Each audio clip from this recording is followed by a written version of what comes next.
Actually,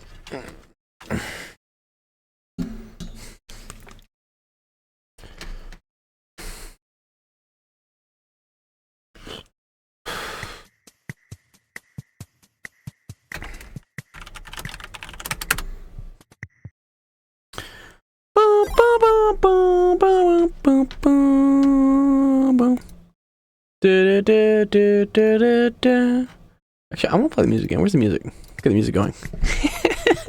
I like this music, actually.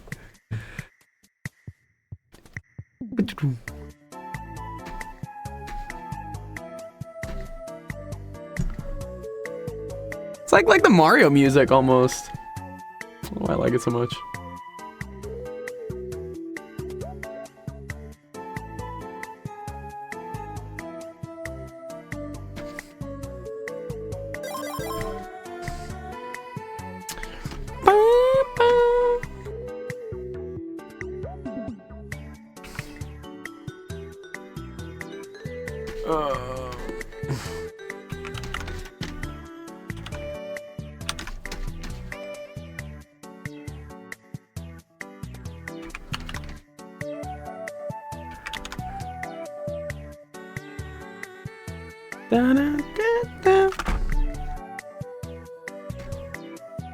Okay, that's enough of the music.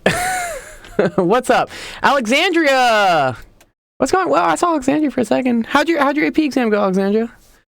We got Riplaw here too. Yes, Rocky Man is, and Rip Ace, and who's Big Bad Blobby? Who's Big Bad Blobby? Was the first one, but Discord disconnected. L Discord. Yeah, I know. L Discord. Oh, Big Bad Blobby's been here since March. Okay. You're someone cool at least. That's dope. That's dope. All right. Shifter, when do I ask question? Now. You can post a question in the help screenshots. Let's see. We got a couple people here. OP Black was the first question, dude. Nice job, OP. OP got the first question in. Let me make sure my mic is not doing weird things. Yeah, I think it is. Always with the sound settings. Yes, there we go. Dude, Windows, for whatever reason, just decided to set my volume to 100. I'm like, no, that is wrong. Wrong, Windows. Wrong. I wonder if it... No. I'm trying to think, like, what would be control...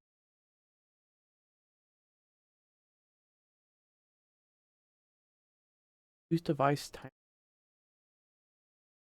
Okay. Cool.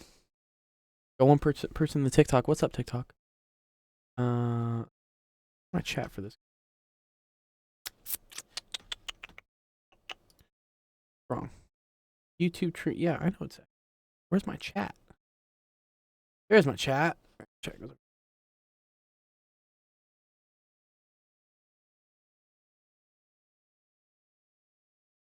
I have so many monitors, it becomes kind of a pain.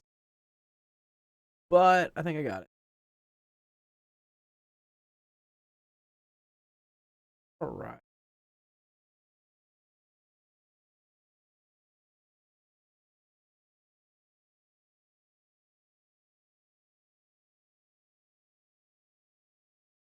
Yeah, Ripple, come up and speak. You thought today's stream was at 6? No, that's today. 6 o'clock Central, not 6 o'clock Eastern. You can always hit exclamation point schedule. That should tell you when our...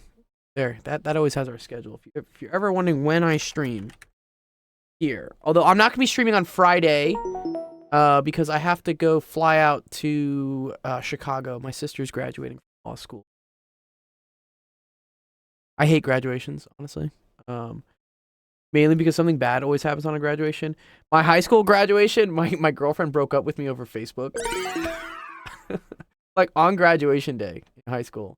She felt really bad about it. She apologized about it later in life. Ended up we're cool. We're friends now. Ish left hanging. Oh, you can come up, Ish. Ish, come up, dude. Yeah, there you go. Bro. There you go. Yeah, you can. My college graduation. I don't think anything bad happened on college. Now that I think about it, college graduation But then my grad school graduation. So, like, I don't know. I'm like, no more graduations. I don't like these things. Okay. All right. We got some questions. Let's start off the stream. Welcome everyone to Office Hours. My name is Dr. Gold. This is Actual Education, a stream that helps you out with math homework, science homework, all sorts of homework. You know, doesn't even have to be homework. You got a test coming up. You need some help. Let me help you out. You know, that's what I'm here for. What's up, Sonia on the TikTok? Good to see you. We got all the Rip boys. The Rip. I'm gonna call you guys. Do you guys want to be? Do you guys want a new tag? You want to be called like Rip Gang or something? You guys give me like an emoji you want. I'll give you guys a whole role in the server if you want. You guys want to be Rip Gang? Yeah, sure. You want to be the Rip Gang? But Dr. Gold, I What's got up, a brother? question. What's up, Ish? Well, I forgot. Today's Wednesday, right? Today is Wednesday. So, I got a question. Yeah. When is recess on Monday? Recess is Wednesday. in 1 hour. In 1 hour from now. Oh, We're 1 gonna hour? do. So, yeah. okay. So what? You're on the East Coast, right? East Coast. Mhm. Yeah. So that's gonna be 8 o'clock. 8 o'clock for you. Oh, okay. It's gonna be Warzone today, unless someone buys the switch the game point thing. So, yeah, that's that anyone can. You can always switch the game in recess if you don't want to play the recess game. Well, the questions have to have a picture. Yes, post a screenshot of the picture, please. You've been here long enough, Shifter. You know how this. Yes, OP Black has the first question. He says he's finally trying out the Pythagorean theorem. That's dope, dude. That's dope. Love the Pythagorean theorem. He's a useful equation to know. But yeah, where's OP Black? Is OP Black in the audience? There's OP. Come up. I love, dude. Riplaw just like handing down the sentencing. He's like, OP, dude, you have to come up. It's your question. Darn. You guys got it. You guys figured it out. Let's see if OP's if his mic. Always a good question. It's a big Pythagorean question. Hi, what's up, OP? Your mic not working? It's okay if it's not.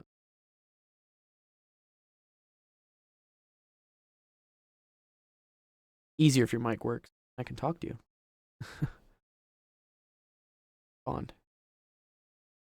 Typing is good too, but sometimes people are in like noisy environments. There he is. Yeah.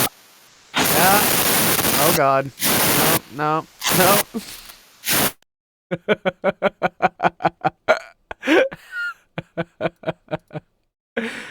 He tried to get his mic to work.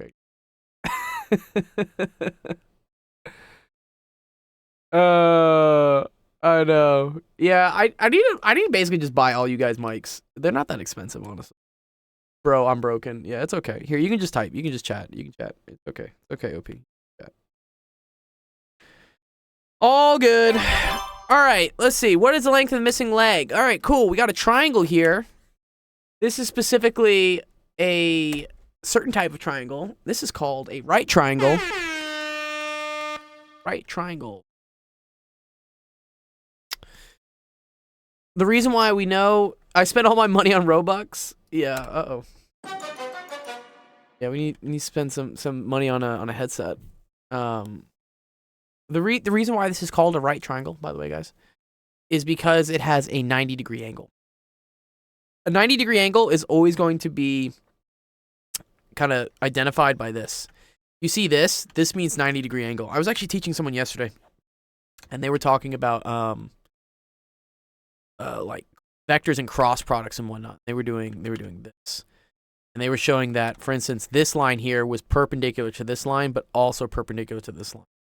That's an example of something that has two 90-degree angles. Technically, there's actually four. Yeah, in 2 dimensions, we just got to deal with this one here on the triangle. So this means there is a right angle, which means it's a right triangle, which means you are allowed to use a lot of really cool things, such as the Pythagorean theorem, which says that a squared plus b squared is equal to c squared. And even more so, you're also allowed to use all the trig identities, which are cool. You'll get into these later. But for instance, like the sine of an angle can be equal to opposite over hypotenuse. cosine of an angle is equal to the adjacent over the hypotenuse, and then the tangent of an angle is equal to the opposite over the adjacent. This is also called SOHCAHTOA. But anytime you see right triangle, just know you can use this one, and you can also use any of these. So these are like more the angles, but we're not really dealing with angles right here. All right, we're just dealing with sides. We just need to use the Pythagorean theorem, right? Okay, OP, how do I do this one? How does one do this question?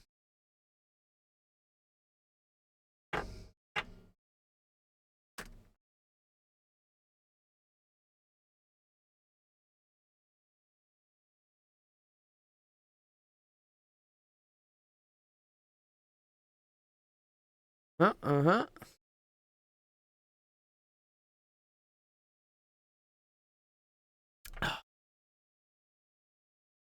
Typing. Since a squared plus b squared, good, is equal to c squared. You need to figure out what a and b is. They kind of cheat here. They tell you what b is. They say, oh, this one's b. It won't always be the case. But yeah, we're trying to find b squared because that's one of the sides. What's a squared?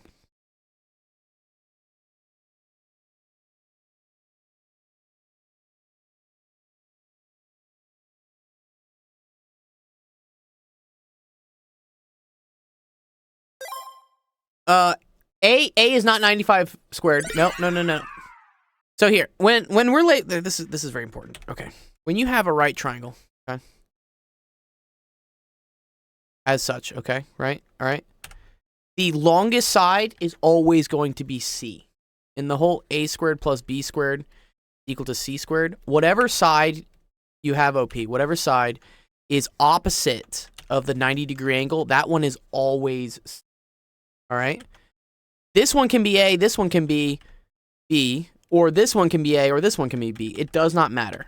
So these you can like switch between being A and B. It doesn't matter. But always make sure that the longest side is C. That's the important thing. Okay. Rip says, I already know what the answer is. That's great, dude. I actually don't know the answer is because I can't. These are big numbers. I can't do these numbers. Okay. So let's go back. So b squared, they already labeled it as being this, but yes, because this is not the longest side, this would be either A or B in our equation. But they labeled it as B, so I'm just going to call it B. So this is equal, right? We have A squared plus B squared is equal to C squared. The question is like, what is C squared? What is A squared? Or really, what is C? What is A? That would help. Dun, dun, dun, dun. Yeah, I can totally do. Yeah, Chris, you want me to do tangent and cotangent? Yeah, that's totally cool. Yeah, we can do that. Totally can. That's a good question. Do you want, for instance, finding it on a triangle or evaluating it in terms of like the unit circle, like tangent of pi over 4? Okay, so this is the longest side, OP. This is going to be C. So I'm going to write this as going to be 95 squared. Evaluating it and graphing it. Yeah, no, totally. I totally can, Chris. You're cool. So yeah, 95 is C, so that's C squared. And then A is going to be this other side, which is 57. Okay? Good? Now we have an equation. All right? So now we just got to solving for B squared. So it helps to be able to do these. I can't do these in my head because 57 squared is big. Like, that's a massive number. I don't want to do that. Anyways, yeah, let's pull the calc. Where's my calculator? Calculator, come on.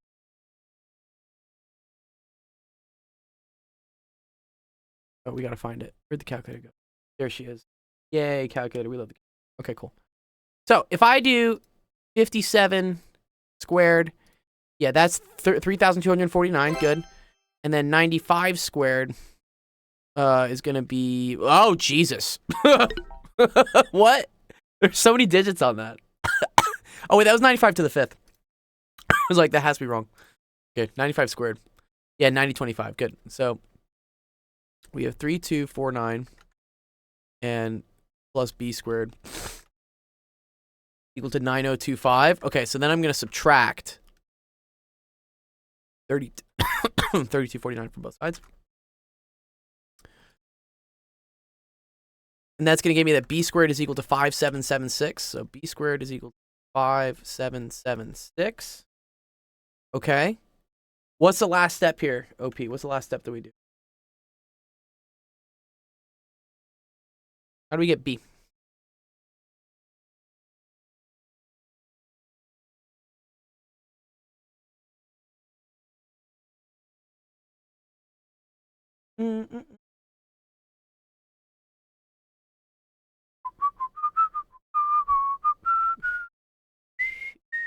See, now I have the Discord like.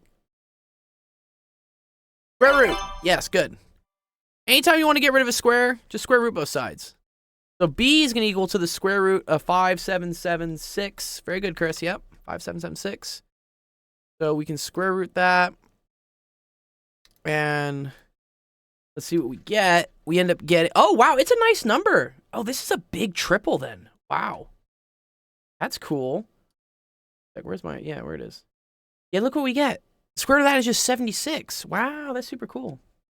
So...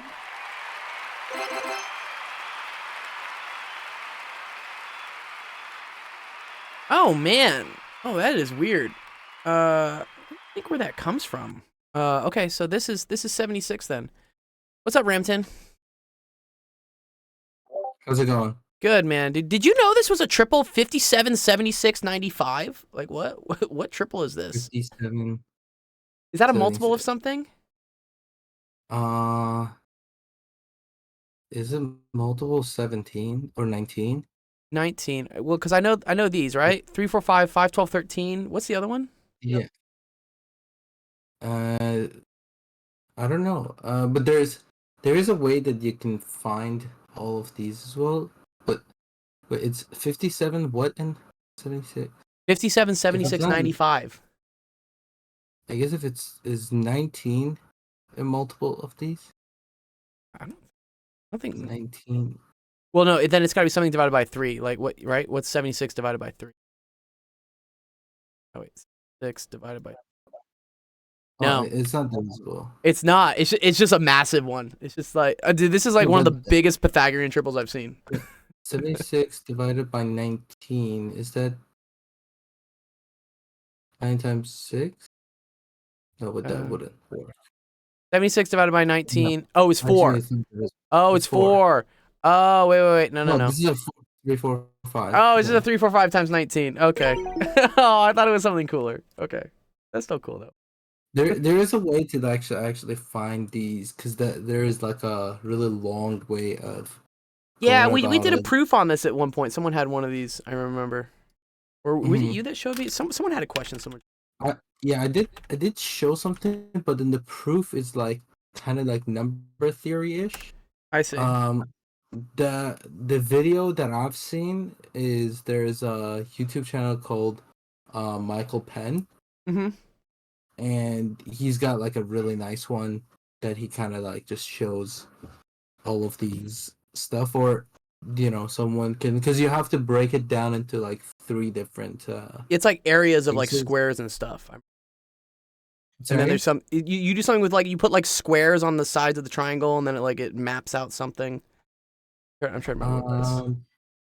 I don't think he like does that actually. Maybe I there's think something he that's just goes based on like case by case and kind of just assigns some stuff to it, Uh-huh. and it like pops out with like how to find 3 different numbers that are Pythagorean triples, what Right. they call. right. Yeah. Cool. Yeah, you can do one of those sometime. Let me see.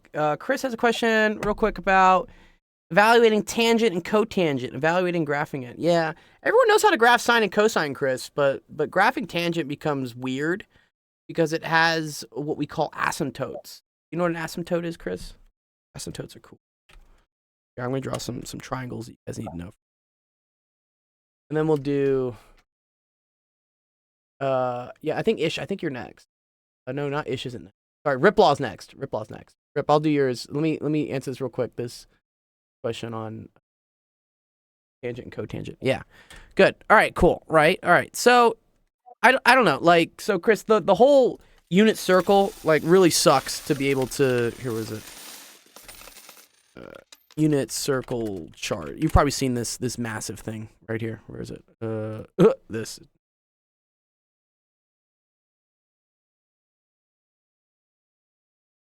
You've probably seen this, and honestly, like this thing like really sucks to try to memorize. I hate memorizing the unit circle. I don't think you should, honestly.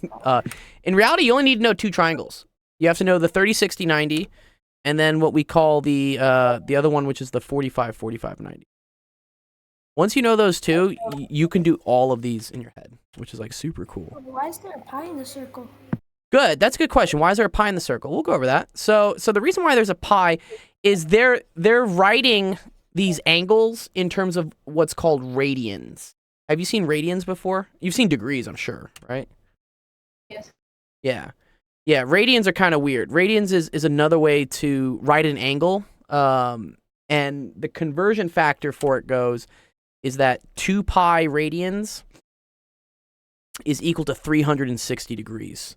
There's actually, yeah, there's a kind of also goes into like 2 pi r's, like circumference and whatnot.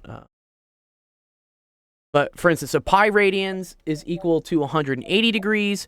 Pi over 2 is then equal to 90. And then you get like pi over 4 is equal to 45. And then the other ones they make you learn is that pi over 3 is equal to 60. And pi over 6 is equal to 30. So once you know these, you can know like all the multiples of these to convert, for instance, any angle in degrees, you can convert it to what it would be in radians. That's why there's a pi in there. So for instance, going around 360 degrees would be 2 pi. Going around 180 degrees, right, is only just going around what they say is pi. That's why they put pi here. That's the radians measure. 1 square root of 2. Yes, Chris, you are right. It technically is 1 square root of 2, and I'll show you why. I'll show you why I learned the way I do. Okay, so yes, Chris, you are right. Technically, and this is cool, actually. So, OP, this is related to your question about Pythagorean theorem, okay? So, he learns it this way. 1 square root of 2. That does work. The only issue I have with this one, Chris, is that the hypotenuse is not 1, okay? The reason why I like the hypotenuse to be 1 is because the unit circle is a circle that has a radius of 1. That means as I go around this circle, every single like triangle I make will end up having a hypotenuse equal to 1. And you'll see how this helps you. Unit also means 1. This is a thing in math. Anytime you see like unit this whatever, it usually means 1. So yeah, you learned it this way, right? You can, and this is a cool thing about triangles. If you divide every side by the same number, you get what's called a similar triangle, which means it has the same angles. So in this case, this one, right, is 45 degrees, and 90. And what I can do is I can divide every side by the square root of 2, because that's how I would make this side have a length of 1, okay? So let's see what our new triangle would be, right? So my new triangle would end up being, this would be 1. This would be 1 over the square root of 2, and then this would be 1 over the square root of 2, okay? But then, a good thing to know, right, is anytime you have 1 over the square root of anything, you can write it as the square root of that thing divided by the number again. So for instance, 1 over the square root of 2, what you can do is you can multiply the top and bottom both by square root of 2. This becomes square root of 2 over the square root of 2 squared. Square root of 2 squared is just 2. So this becomes square root of 2 over 2. So that's why this, kind of looks like this. Okay. So instead of writing 1 over the square root of 2, I'm going to write this as square root of 2 over 2. Little math trick. Okay. Does that make sense? That makes sense, Chris, so far? I know you let me know if I'm going too quick with things. There's a lot to this. Yes, good. All right, awesome. Okay. So, yeah. The same thing happens with this one. I think you guys learned this as I think it's you learn like 1. No. Let me, sorry, this is 1/2. You guys learned this as 1, 2, square root of 3. Here, let me put that in a different color for you.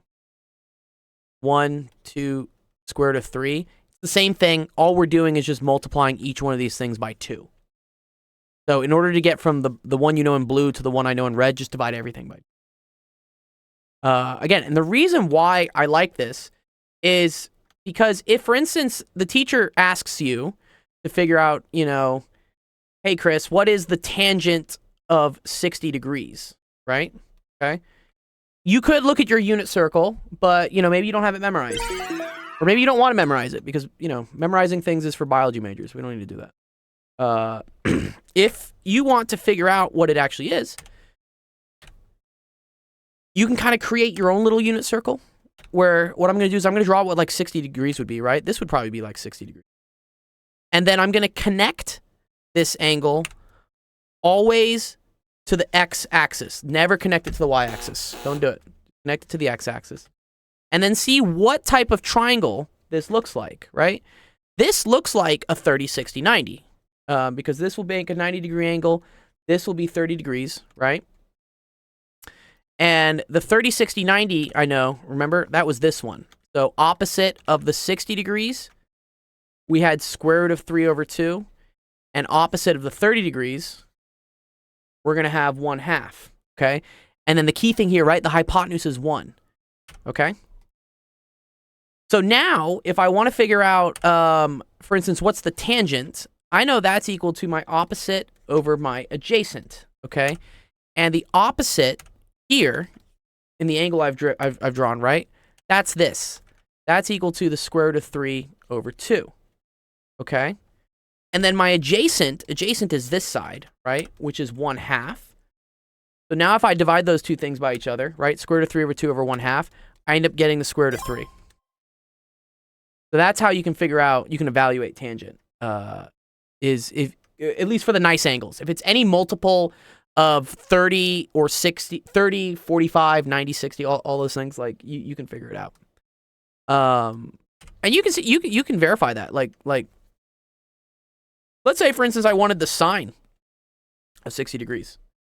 Sine is the opposite over the hypotenuse, so that just equals the square root of 3 over 2, which if you look on your little unit circle graph here, right, for 60 degrees, there it is, square root of 3 over 2. So it's a much better way to be able to do things. But anyways, yeah, that's how you evaluate tangent. Now, what happens is sometimes when you're... so the other thing you should remember is that tangent of an angle is equal to sine of the angle divided by the cosine of the angle. So what you can have is you can have what are called asymptotes, which is... in a graph, you get asymptotes usually when you divide by 0. Like, dividing by 0 is bad. Don't do it. So we can figure out where an asymptote occurs whenever I divide by 0, whenever the cosine is equal to 0. So looking at our unit circle, right? Cosine is equal to 0 in 2 places. It's equal to 0 here, and it's also equal to 0 here at 3 pi over 2 and pi over 2. Okay? So when you're drawing, for instance, a tangent graph, I know that at pi over 2 and at 3 pi over 2, I need to have what's called an asymptote. Because that's where I'm dividing by 0. So this is pi over 2. And then there's going to be another one. Another one here. And then the same thing on the other sides, right? Because negative pi over 2 would be going this way. So this is negative pi over 2. And this is going to be 3 pi over 2. This is going to be 0. All right. Yep. Okay. And then we have to see like what this graph looks like, right? So, I like to always like plot points. So for instance, let's figure out like what the tangent of 0 is. Tangent of 0 is sine of 0 over cosine of 0. Sine of 0 is 0. Cosine of 0 is 1. So this is just going to be 0. We'll put like a green dot here, right? And then as we get closer to pi over 2, sine gets closer to like positive 1 and cosine gets closer to 0. So this becomes closer to positive infinity. This is going to end up looking something like this. And then once we get to pi over 2, as we start going this way, now sine is still positive, but cosine is negative.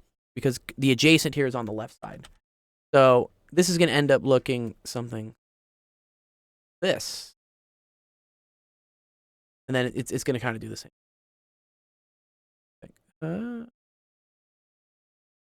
Else, right? One second. Oh, maybe it does. One second. This does this. Yeah, okay. Then it does this.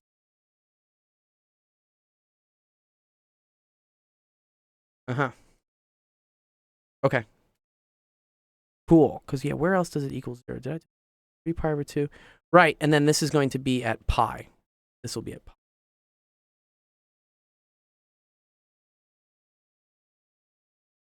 Uh-huh. Cool. Does that make more sense to you, Chris? That's kind of a cool question. Good question about tangents. I can do cotangent later at another point, but, like, I hope that helps you out a little bit with getting it so far. Hopefully you saw some tricks. Some tricks with trig stuff, you know? Really, the most important thing I think always to learn with this is to figure out this trick right here. Once you know these two triangles and you can do all the unit circle, graphing all these trig functions, evaluating any trig function becomes a lot easier. Helps you out. All right, let's see who's next question coming up. OP Black, yeah.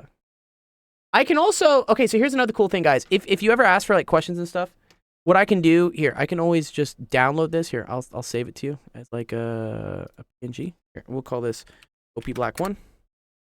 And then what I can do is I can just if you guys want screenshots of it, just let me know. And there you go. And then I can just drop you the screenshot of like what's happening. Because I mean I appreciate this Riplaw. That's nice that you drew all this out as well. But yeah, this looks a little bit nicer, right? Just let me know. I can do it. I can totally do it. Cool. Yeah, you're welcome. More than welcome. Dude. Okay, cool. Let's see. Who is next? Yeah, good to see you, OP, dude. Yes, you Riplaw. What's going on, dog? What's up? Our newest content creator, dude. Congratulations. I saw you know what I like to see is like people keep putting out content and that you like have some sort of like fan base. That's what like qualifies you for the content creator role. Ari's gonna make an announcement about it in the newspaper for you, so that all the other students. Probably gonna get demonetized, but No, it's okay. Why do you think you're gonna get demonetized? Well, I mean, first of all, you have to be monetized in order to get demonetized. It's very hard to get monetized on YouTube. The requirements are quite hard. I be doing anime. Is that like I don't make those? So yeah. Yeah, it's okay. Yeah. So you know what? Do you know Shaq in our server? Do you know Shaq? Yeah, I heard about he got demonetized or something like Well, that. no, he reached what's called like here we go. So in order here, I can show you guys my YouTube if you want to see like what my YouTube like studio looks like. I'll show you guys. This is what happens when you start streaming or posting a bunch on YouTube. So this is my current dashboard. So if you go here to like this earn section here, it'll tell you like what you need in order to get monetized. So first thing you need is 1,000 subscribers, which, you know, that's kind of tough. Kind of tough to get 1,000 subs, right? Not easy. I already have 560 so far. But then the biggest, you can get subs using kind of like funny viral videos. If you just repost other stuff from other people and whatnot, that'll get you the subs. The hard part becomes you also need 4,000 public watch hours in a year. That's on videos. So that's on your big long form videos. That does not include YouTube Shorts. Or you can get 10 million views on your YouTube Shorts, which that's what Shaq did. So Shaq ended up getting 10 million views on his YouTube Shorts, because you get a lot more views on Shorts than you do on videos. Like, look at my analytics here. Yeah. If we look at, for instance, my content on Shorts, like look how many views I get on Shorts. I get 11,000 on Shorts. I get 247 on videos. Like Shorts definitely. I got creative a little bit. Pardon? I mean, I got a little creative a little bit because it was like top 5 trending, so like I'd be cutting that thing. Good. Yeah. So you got to get the views. That's one thing. But then even once you reach that requirement, YouTube or Google really will do a manual review of your channel to see how you got those views and how you got those subscribers. Okay. In Shaq's case, because a lot of his, like, here, if we go to, let's go to his, well, this is my go to his channel, actually. You go to, what is it, Ram Shaq, there. He's got a lot, right? 50K subs, definitely way over. If you go to his videos, you know, he's got some with some good views. He had some with like a couple million and whatnot. But You know, video of deleting those. yeah, he deleted a lot of them. Okay, so what happened is, and he just, this is the reason why when Google did the manual review of his channel, he did not get the monetization like approval, is because this was what a lot of his videos were like, you know, this is trash. This is just clickbait stuff that doesn't really, you know, not content per se. It's a good way to growth hack in terms of like getting subscribers and whatnot. But what you really want to do is post content that's related to what you do. So, you know, him posting this stuff, for instance, him playing Fortnite, this is good. This is original content, is what we say. This is good. This is stuff that is related to what his channel is about. Posting like, which pet are you gonna buy with this emoji? Like, no. This is not related to what you do. This is just this is a hack to try and get like subscribers and whatnot. So yeah, you know, play around with it and whatnot. But the most important don't you know, monetization is tough.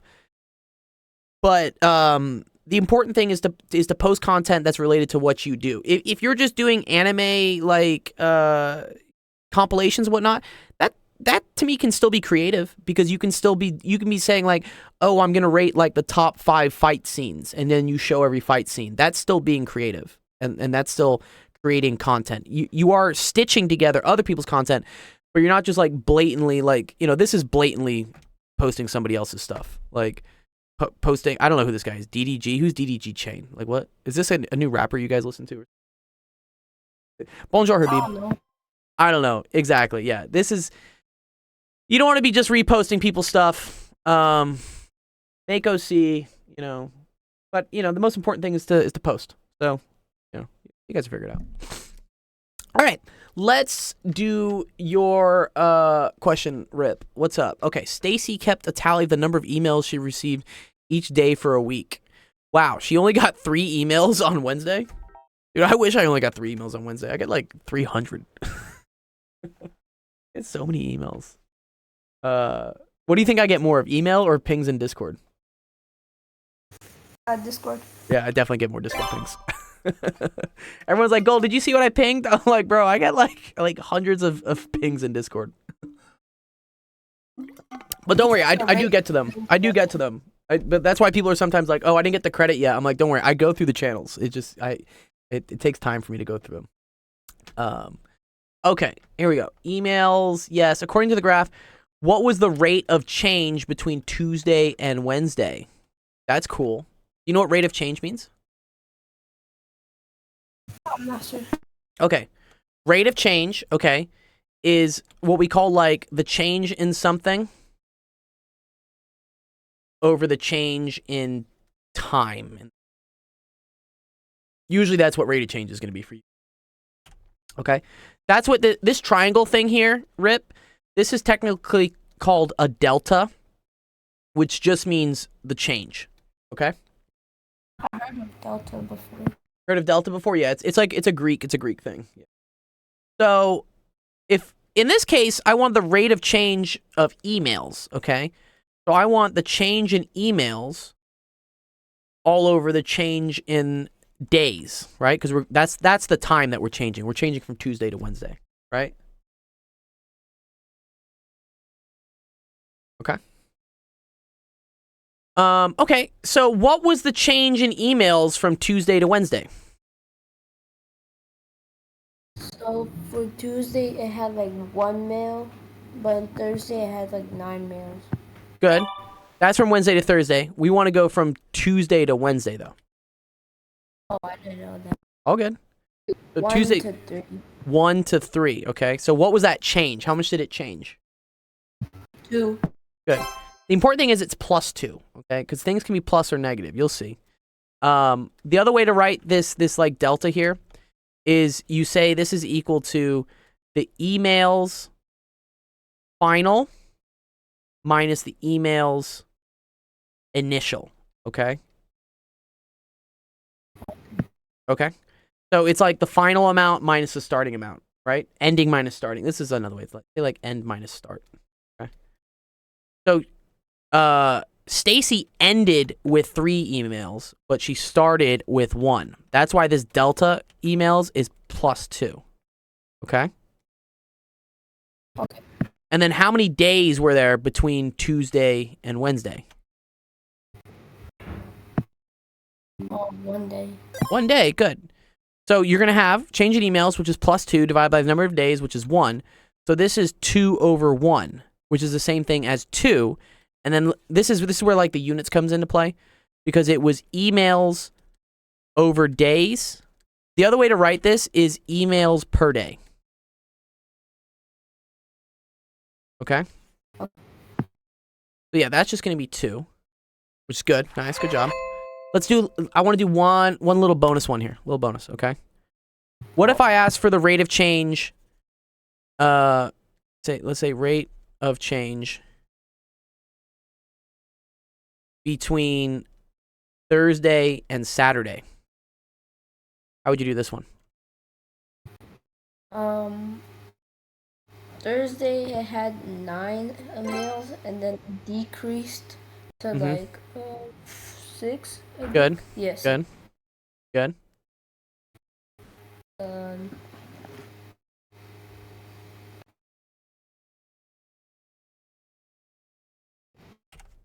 Do we like minus 3? Minus 3. -3, good, -3, right? So the change in emails, that's -3. But that's not the rate of change, right? Because what do we have to divide by? We have to divide. Remember, rate of change, right? Was the number of emails divided by the number of days. Oh yeah. Okay. How many days are there?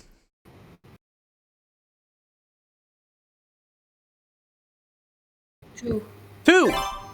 Do you see this is -3/2, which is the same thing as like -1.5 emails per day? Yes. Yeah, cool. All right, nice. Good job, dude. Yeah, it's actually cool. That's another thing where like this is actually also describing what the slope is going from here to here, which I talked about this yesterday. This is called the secant line. You guys will get to that later. It's the line that connects like one point to another point directly. Like technically, in order to get from here to here, we had to go down first and then go up. But if I went just straight from here to here, that would be the secant line. Kind of like as the crow flies with it. Good stuff to know. All right, awesome. Let's see who's next up. Who is next up? Cranking through them today. Oh, find the basis for the kernel? What is this? What? Oh, man. Ramton, you want to take this one, dude? You want to take this one, Ramton? I have no I need you to do it. No, dude, I have no clue what the kernel of a matrix is. Numbers are. I know. Here, Ramton, you can do it with easier numbers. Pick easier numbers. He always picks like some ridiculous stuff where I'm like, I don't even know what the hell this is. Yeah, so I think the kernel is just defined as or what we also call null space. Oh, okay. Null So space. It's just all of the vectors that multiplied by this matrix will give us the 0, 0, 0 matrix. Like a full 0 vector. Yeah. Okay. Yeah, so everything that multiplies to this matrix, every vector, and then it gives us the result being 0, 0, 0. Then, then that makes it an element of the null space, or it's just all of those vectors that will then give us what we call the kernel. Okay, so if I do like vector A, you're saying times. Sorry, A is a matrix, right? Matrix A, right? Times Yeah, some matrix A. vector V, just some straight V, vector yeah. V. That'll give me 0. Yeah, the zero vector, Ah. I guess. So the V is defined as an element of the null space, and then the kernel essentially is just a. So then each so this will give me a bunch of. I'll have like a V1, V2, V3, and whatnot, right? Yeah, there's gonna be like a families of those because of how this is defined essentially. Uh-huh. So we're just gonna get like a bunch of families of these, and then each of those will essentially just multiply anything that is a linear combination of any of those Yes. will give us um 0. So I guess what the easiest way of doing that is first, like, let's do the Gaussian reduction on this matrix, and then once you do that, then you can pretty much What's a Gaussian reduction? Is that the RREF thing we talk about? yeah, RREF form. Yo, Okay. what would this example? Yeah, so that let's or actually I don't know if who's asking this question? Teacup's I asking have it. no Teacup, idea. yeah, obviously. Yeah, Obviously. so Teacup, could this find the Gauss or find the RREF of this, or there's like a Gaussian reduction thing? Because at that point, that process is just finding That one's RREF. mechanical. Yeah, that one's like Yeah. super mechanical. So if you can find that, then I can give you exactly the kernel of this. So Okay. put that. You can just Google like a Gaussian reduction calculator, Let's see if we got and one. Yeah. then Can't do it step by step. Gaussian reduction calculator. Let's see. yeah, Gaussian Jordan matrix calculator. Jordan Okay, cool. Perfect. And this is what? This is a 1, 2, 3, 4, 5. This is a 6 by 3. Is that what this is? 6 by 3. See? Oh, dude, I always get my rows and columns mixed up, dude. 3 by 6. Ugh. I have swear. my, final tomorrow. In what? In math? Not in this. Civics. In what? Civics? Civics. Oh, you're fine, dog. But civics, bro. I might get like a perfect 600. I want to know what happened to Noyce on his physics exam. I was up with him at like 3 in the morning or something. He was going through it, dude. And I was trying to give him a pep talk, and he was like, "No, it's going bad." I'm like, "Stop it, Noyce. You were so smart." You're never gonna do this when I have to take my math final. Yeah, I will. Dude. I'm there for you guys. Math final. And then apparently he drank half a bottle of rum, and I was like, "Oh no." Yo. As his like coping mechanism. I'm like, "No, dude, don't go to the alcohol." I love alcohol. Oh man, he's a funny guy, dude. I want to get Noyce like stateside or something, or go to England and just like have a pint with him or something. I feel like he'd be hilarious. All right, let's see if we can get a Gaussian reduction of this. This is like lifting weights at the gym, dude. Lifting some matrix weights today. I'm gonna lift some weights today though. After this, after recess. Minus 48, minus 350, mine. All right, let's see. Solve. Oh God. Oh God. It hurts. Vote yes on B and C. What is B and C? Beverly Hills has rallied support. I don't know what this is. Is it finding it? I think it might have just found the Found the solution set. It says X3, Yeah. X4, and X5 are free. yeah. Essentially, this just gave us the null space because of how this is defined. So yeah, essentially this is gonna So the Right. final Gaussian reduction should be the Here, let me pull it in. last, or there should be more to this because there is no leading one in the second. Let me paste this in. Little copy this image. Let's see. Maybe I typed something in wrong. But I But think this is right. I'm pretty sure that just found straight up the. It just found the null space. Well, this is Rover Dude. This is RREF, no?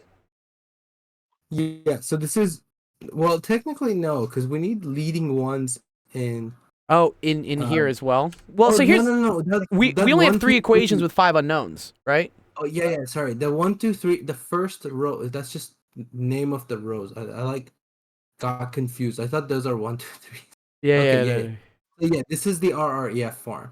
So Okay. yeah, the uh, so essentially you should have this one. It assumes the last one B to be what this is equal to, but technically it should have been, I guess, if we wanted to straight up just give us the um, what's it called? Straight up give us the null space. Uh-huh. We should have added one more row or one more column and then And put put 0, everything 0, 0. at 0. Yeah. I wonder if So I with can't do it this again. one, it's gonna be Yeah, one a sec. little different. But let me just plug in my thing so I can You're good. You're good. write on the page as well.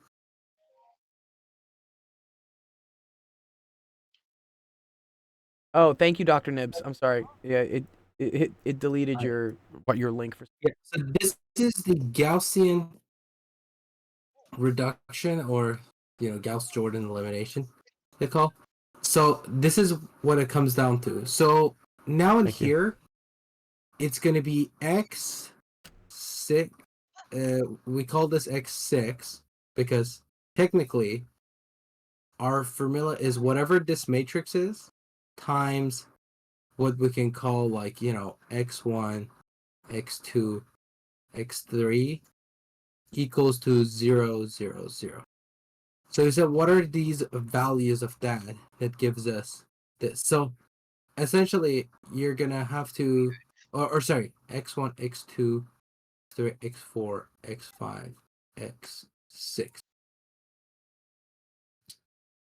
Yeah, because then there is 6 rows, and then there would be 1 row, or 6 rows in here and 1 column.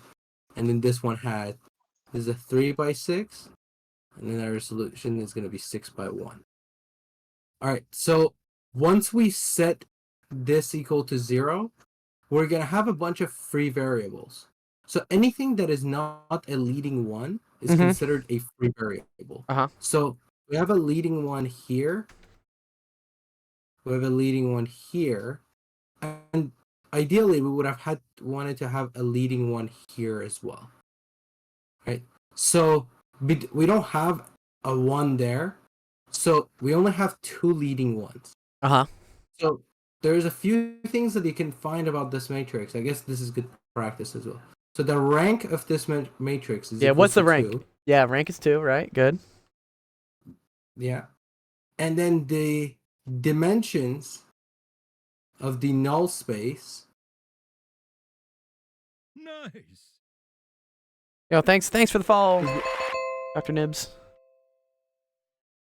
Is equals to n minus rank. Right. This is what we call the rank nullity theorem. And then n is the number of columns. Okay. Is that 5 or 6? So this would be 6, right? Okay. Yeah. Because we're counting the 0, 0, 0 one as well. No, there's 6 here, right? Oh, you are right. Oh, no, you are right. You're right. Okay. Yeah. So then we expect there to be 4 different solutions to this, which makes sense because now x6, x5, x4, and x3, all of these are considered free variables. Which means they can just be whatever. They can be whatever they want. Yeah, they can be whatever they want. Okay, cool. And then x1 and x2 can be written in terms of this. So x1 is equals to 29 over 137 x3 plus 18 over 137. Yeah, 18 over 137 x4 plus, or I guess it would be minus of that, because this is equals to 0. So okay. So sorry. So let me get rid of this one. Yeah, then this one is positive, but this one is minus. Yeah. So the first one becomes positive, The second one becomes negative. The Okay. next one becomes positive again, Oh. so plus 167. Because everything in here equals to 0. So then Right. when we isolate for x1, everything comes to the other side. Yeah, exactly. Gotcha. And then 167 over 137 x5 plus Is that going to be the 103 or I over guess 137? Or this would minus? be minus 103 over 137 x6. Okay, and then we do the same thing with x2 as well, Uh-huh. which is going to be, those numbers. Those flip numbers, yep. side. Got it, got it. So our solution, so our null space is going to be, x1, x2, x3, x4, x5, x6. But then because x1 and x2 can be written in terms of x4 or x3 and afterwards. X3 through 6, yeah. Yeah. Then what we can do is we can write this as, well, x1, or sorry, x1 doesn't count. x3 times 29 over 137, 0, 1, 0, 0, 0. Oh, okay. Because the x3 term is just x3, and then x1 has one component in terms of the x3. Got you. Got you. Well, I guess, Okay. right, there would be, this one wouldn't be 0. This one would be 40 over 137. Because of this one. So it goes 29 over 137, 40 over 137, 1, 0, 0, 0. And then it would be plus x4, and then it would be Okay. minus 18 over 137. Minus 39 over minus 137. 9 over 137. 0, 1, 0, 0. Okay. Plus x5. x5 would be 167 over 137 minus 72 over 137. 0, 0, 1, 0. Uh-huh. And then plus x6, which is going to be minus 103 over 137. Minus 246 over 137. And then it's going to be 0, 0, 0, 0, 3, 1. 5, 6. Yeah. There. So notice that teacup. So- You see how he's putting a 1 here for what variable it's looking at? Oops. Yeah, and then there's 4 vectors in here, right? Mm-hmm. Oh, which And makes so- sense because it was 6 minus 2 is 4. Yeah, exactly. So we expect these 4 vectors. So these 4 vectors form our null space. Oh, And very then when cool. they say what is the kernel Kernel. of this, kernel is just all of these vectors In a that are in matrix. that. Yeah. So any matrix. So if you want to, you can kind of just check again. If you multiply any or that matrix into any of these vectors, Okay. or any multiple of these vectors, so you can have 2 times this, so let's call this v1, v2, v3, v4. Yeah. So let's say you can have 2 times 2v1 plus 3v3 if you wanted to, right? Sure. You would actually see that the answer is going to come out to be 0, 0, 0, 0, 0, 0. And this is, sorry, this should be 6 zeros. Yeah, and then Wait, that's sorry. Not just adding these vectors together doesn't get you 0. It's this multiplied by this. Let's say this is like A. That you're saying? exactly. Right. Oh, A times any linear combination of these would get you Any 0. linear combination of this. Got you. Yeah. Okay, very cool. Yeah. Now if I put these in, individually gives you 0. yeah, each one can be 0. Yeah, so you're basically just distributing at that point. You're doing Yeah, that times that exactly. 0, that times that 0. Yeah. Okay. Yeah, and then to prove to say why that's true is also, easy. You just say, oh, A times any linear combination Uh-huh. is just, like n times AV1 plus n2 times AV2, and then each of Yeah. these is 0. So it's going to become obvious that. And so any that's linear why if I built a matrix that just had the V's in the columns, like V1, V2, V3, V4, and I multiply these two matrices together, I would also just get 0. Yeah, exactly. You would get a 3 Super by cool. 4 0 matrix. That's super cool. And that matrix can also be any multiples of these. So each Yes. column can be scaled. Yeah, we could have like And 5 then- this, 3 this, 2 this, or like 1 this. Yeah. Oh, fuck, that's dope. See, bro, I wish I was taught this in my linear algebra class. I wish I had like this much of an understanding of it, kind of more of a like what the null space is. This is cool. Or dude, the word basis just like freaked me out even through grad school. Even in like quantum mechanics, whenever I heard like find the basis, I was like, no. I was like, I can't do it. Oh man. But basis is just it's all just a coordinate system. That's all it is. Yeah, I actually like went back and restudied everything like in my math and physics courses. I'm still in the process of like going through some stuff, but like I like go back and like restudy some stuff. And I realize actually like a lot of this stuff have been brushed over like very briefly in undergrad because like there's not enough time. Yeah. And so it's kind of cool to go back and be like, oh, there are some gems in here that we there are. talked about like one section. Yeah, this is cool, man. Yeah, because now like I kind of understand more, and maybe Teacup, this will help you out too. Like the basis for like Cartesian space would just be this, right? If this was like X, Y, and Z, right? Because it's like Yeah. it's described. Are those zeros or sixes? Sorry, 0. Oh, They okay. do look. There you go. My bad. Okay. There you go. Because a few of them definitely were sixes. Yeah, there you go. Okay, they're all because you can describe anything in like 3-dimensional space, right? In terms of X, which is the 1, 0, 0, whatever. Y is 0, 1, 0, and then Z, right? 0, 0. But this is just like super dimensional 4D space, but also with 6 things. Oh man, it's just. I start seeing how like theoretical physics starts talking about like more than 3 dimensions. Yeah. Teacup, does this make any sense to you? You getting a little bit of this, getting some of it. I know it's a lot for an 8th grade kid to go through. But... Yeah, kind of. Well, I appreciate it. I'm learning a lot, dude.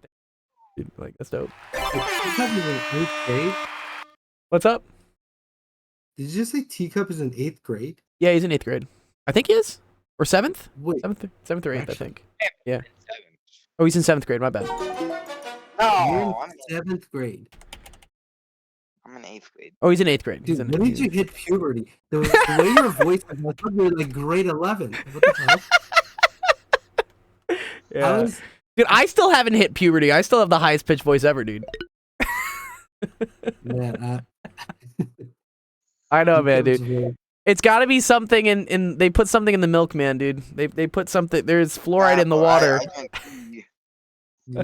Or he says I drink tea. He drinks a lot of tea. Yeah, I guess that works too. Yeah. Yeah, no, it's super dope. This is why. Yeah, cool questions, Teacup. I appreciate it. I learned. Hopefully, some other people learned. Man, that was cool. All right, Bob, come up the stage. Let's get some calculus. My favorite. 7 hours of calculus lectures. You said you were going through. That's dope. Nope. Let's get him up. Get him up.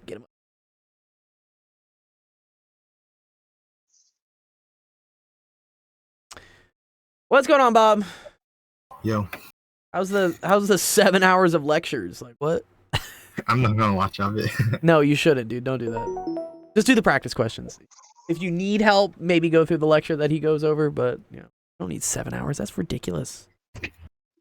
All right, cool. High voltage power line is a what? A cat? The fuck's a catenary? So this is actually like What? I guess it's not gonna. It has nothing to do with the question. Okay. But I guess we can do the question, and then I can tell some cool stuff about catenary. Yeah, I would love. Yeah. Oh, find the ratio of the area under the catenary to its arc length. What do you notice? Okay. Well, I'm just gonna treat this as a function. I don't know what a catenary is, but Ramton will explain to us afterwards. How do you know figure out the area underneath something, Bob? How do I figure that out? Integral. Integral. Good. Right. Okay. So that's gonna be integral of 10 cosh x over 10 dx. Okay. And then arc length. What do we learn about arc length? There's an equation for arc length, right? Uh, I think it's just. I think it's 1 plus this. It's the square root of 1 plus y prime squared dx. I think this is arc length. Do you remember seeing this? Yeah. I'm right, Ramton? Okay, cool. Yeah. Exactly. yeah. It's actually cool. It comes from a cool place where it's just Pythagoras theorem, essentially. It is. Yeah. It's just like when you have a curve. Let's say you have a curve like this. Mm-hmm.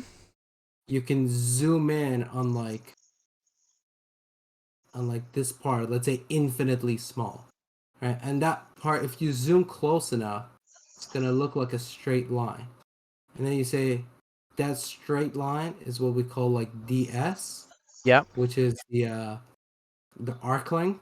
Right. And then this is gonna be dy, and this is gonna be dx. Good. So then yep. dx squared plus dy squared equals to ds squared. Mm-hmm. So then ds squared is just the square root of this. Right. But then you can divide. Oh, by or sorry, dx. ds is just the square root. And then you can just divide by a dx inside. Mm-hmm.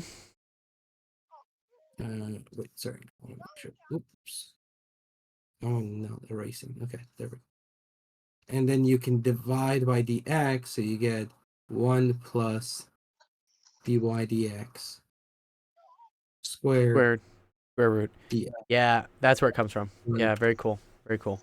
And then you add up all of these. You add up all these little DS's. So all these little triangles you end up adding up. Bob, do you see that?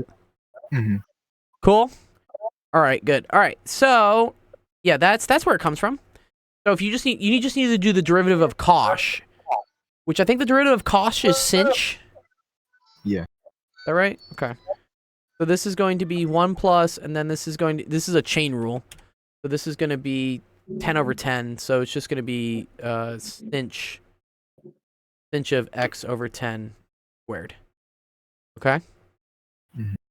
Oh, and 1 plus sinh squared is cosh squared? Is that right? I think. Oh, yeah. What? Or no, 1 minus cosh squared is. Well, here, let me. Sinh- Yeah, I think you're right. You're right. I'm forgetting all my It has to be, cautions. otherwise, it's not.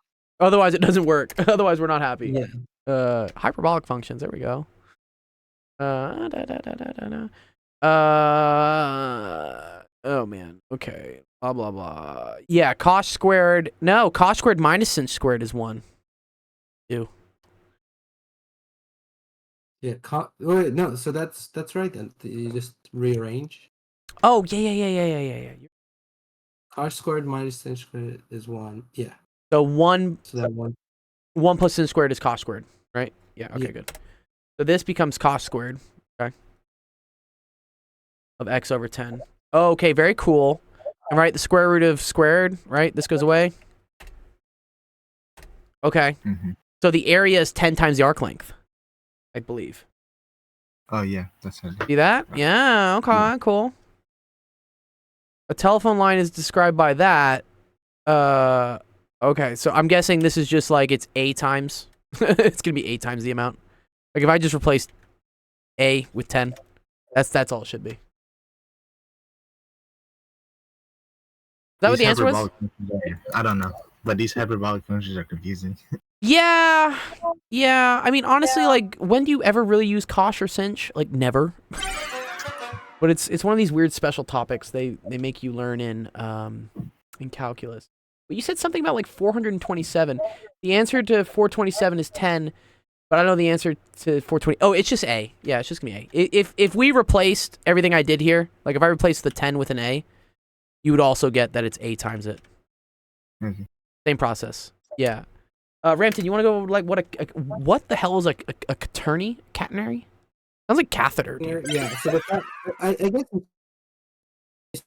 it's of this, but there's the cool application of this Mhm. is, I guess one of it is exactly just this. And it's called the hanging problem, right? Or the soap bubble problem. Okay. What you essentially have is you have 2 points, and there is gonna be some kind of material Okay. connected together. And so there could be a whole bunch of like categories of like lines Okay. that can connect these. This is going to be subjected to gravity. So actually each of these points has a potential energy, which is just mgh. Or I guess if you're looking at it in like a grid, it's going to be mgy. Mhm. So, and then the length of the wire that you have is going to be, well, let's say you're using a rope, and that rope has a length L. Okay. So, what you end up having is, this is a problem in calculus of variation. So you would say throughout this entire distance between the two, what would be the shape of this wire, or whatever chain that it is, subjected to the fact that it has a certain length, and it's going to minimize the amount of energy that it takes for that object to it takes for that chain to be hanging between these two. So you would end up getting, the problem is like mgy ds, and then your ds can be written as mgy 1 plus y prime squared Mhm. dx, and then you're essentially trying to minimize this, Yes. right? And so this is a problem in calculus of variation. And then this arises, and then there's a constraint to it as well, which is the length, which we have 1 plus y prime squared dx. This needs to be like a fixed length, L. And this is Okay. from zero, from like, let's say A to B. Uh-huh. And so essentially you can use a thing called, Euler-Lagrange equations. It doesn't really matter, like, the Because you're trying to find the It derivative of that is minimizes equal to the- 0? Is that what you're trying to do to minimize it? no, it would be Euler-Lagrange equation, which Ooh, okay. Euler-Lagrange. Oh, that's the where it like the would be- partial of this over this is the partial of this over this or something? I don't Yeah, remember. so this is what we call, like, I guess, the Lagrangian. Yeah. This And is a then- graduate physics term. Yeah, so it's going to be dl dy prime Mhm. equals to ddx of DLDY? dy. Good. Yeah. Yeah. Exactly. Or actually, I think the ddx is here. Okay. Let me just check. I mean, the derivation of this is also pretty cool. Yeah, this you comes can so always- Lagrangians and Hamiltonians, guys, is something that when you take physics in high school, for instance, AP physics, and then if you have to take that in college as like physics 1, that's kind of just like more regular classical physics. If you end up taking a higher level course, which I think they called it like, I forget what they called it in my school, but it was the upper division. Oh, that's it, upper division mechanics in college. You end up doing this, which is redoing everything you learned in basic physics in terms of Lagrangians and Hamiltonians, and there's really elegant algebra calculus in order to solve these things. Yeah. So Lagrangian is defined as the kinetic energy Mm-hmm. minus the potential as well. Yep. And then when you have the Hamiltonian, that one's kinetic plus the potential. I remember it's like some like beautiful L like this, right? And then they do like Yeah. something like this. Yeah. To make it pretty. Yeah, because the H is the H is like kind of weird, but Mhm. yeah, it's a pretty cool one. Yeah, so the Lagrangian with physics, I'm pretty sure it's defined as that. Hmm. As kinetic. Yeah, minus the potential. it's T minus V, right? And then this is T Yeah, plus T V. minus- Yeah. I remember that. And then if you have a constraint, which is Uh-huh. in this case, there's going to be plus lambda times constraint. Uh-huh. Right. The constraint And being then the anyway, length. so yeah. Yeah. So the constraint is going to be this thing, which, when you add to this, the whole equation ends up being mgy plus lambda times square root of 1 plus y prime squared Yep, good. dx. And then you're trying to minimize this from a to b using the Euler-Lagrange equations. Mhm. And then this is going to give you like a second order differential equation, and then you solve for that, and then you get your y prime to be this. So this is a hanging chain. So like actually when you do this, you realize why nature works the way it does. So if you have 2 points and you want to figure out what is the shape of that, if you were to attach a chain to these 2 points, Uh-huh. the shape of that chain, what it would be, is going to be the cosh. It's going to look like this. I see.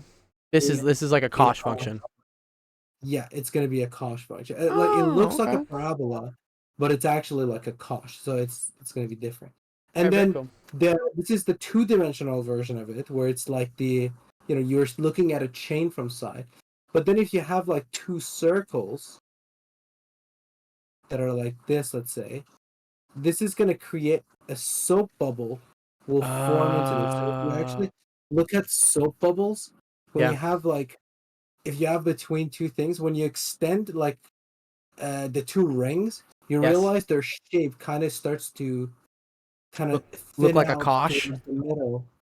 Yeah. And then that shape is a cosh. So this is called like minimal surfaces problem. And so like this is like an area of study in like PhD. Oh, like, this you is know, cool. Minimal surfaces. Oh, I see. Right. So actually this is one which is kind of cool because the nature already always minimizes Yes. energy. Uh-huh. So a lot of the times if they have like weird shapes and weird constraints, if you want to figure out you did the problem right, all you have to do is make a 3D version of it, dip a soap bubble in it. Like if you have something like this. Go get a soap bubble. Yeah. So you just get like water and soap, and you see like PhD student being like looking at this very, intensely because nature minimizes stuff. And Oh, so wow. this is actually a very deep result because it's like it came from a thing called the Noether theorem. Noethers. Which- Yeah. Yeah, it's not talked about enough. This is probably one of the most important theorems picture of this. in physics. Noether theorem says essentially when you have, there you go.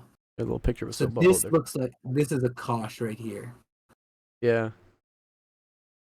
And then, Noether's theorem says like when you have symmetries in physics, which again, to find those symmetries, you essentially go through Noether's theorem to like figure out what's considered a symmetry.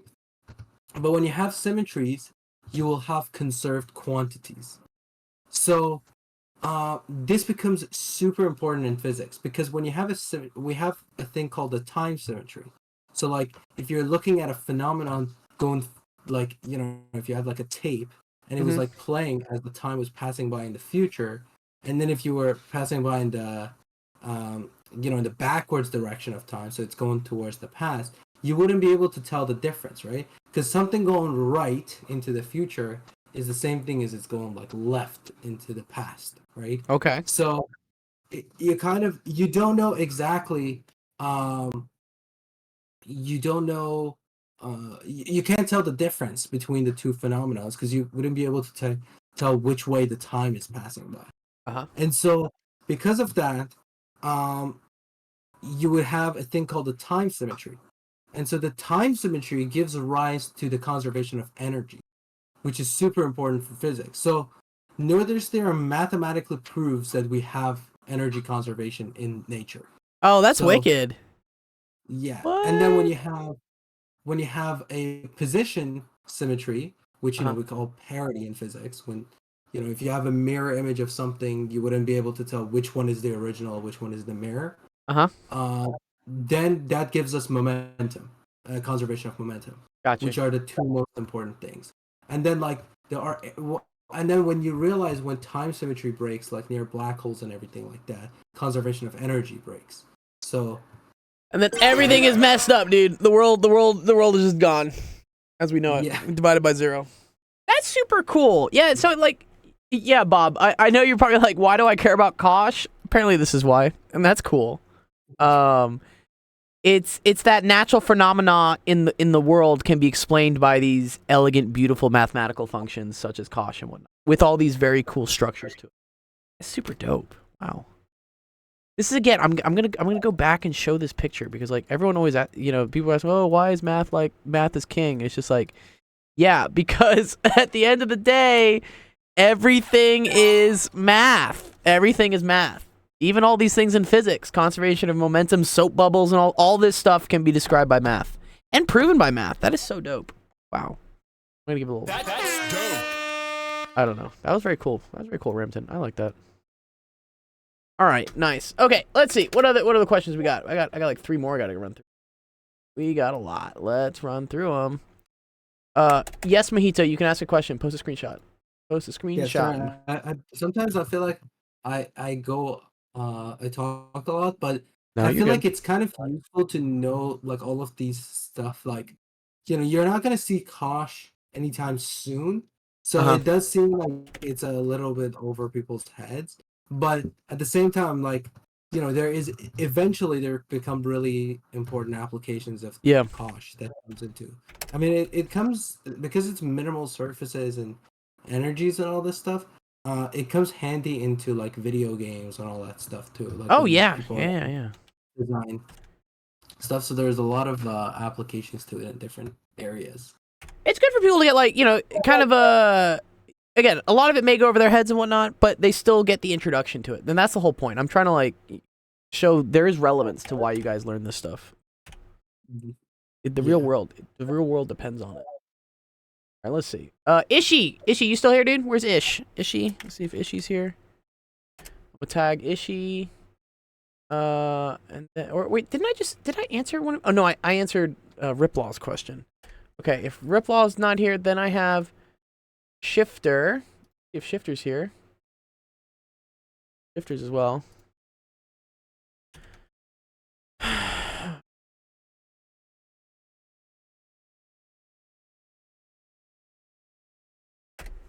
Shifter, what's up, Shifter? Are you here? Shifter says yes. Hi, what's up, Shifter? Okay, cool. You want to hop in the Discord so I can at least like talk to you without like? Oh, Ishi's here too. Oh, okay. Here, Ishi, let me do your question first. Ishi, come to the stage. Come to the stage. Let's do your question. This is a good one. I like this.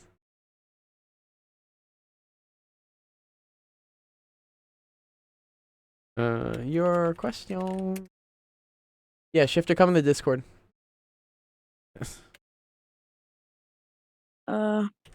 What's up, Ish?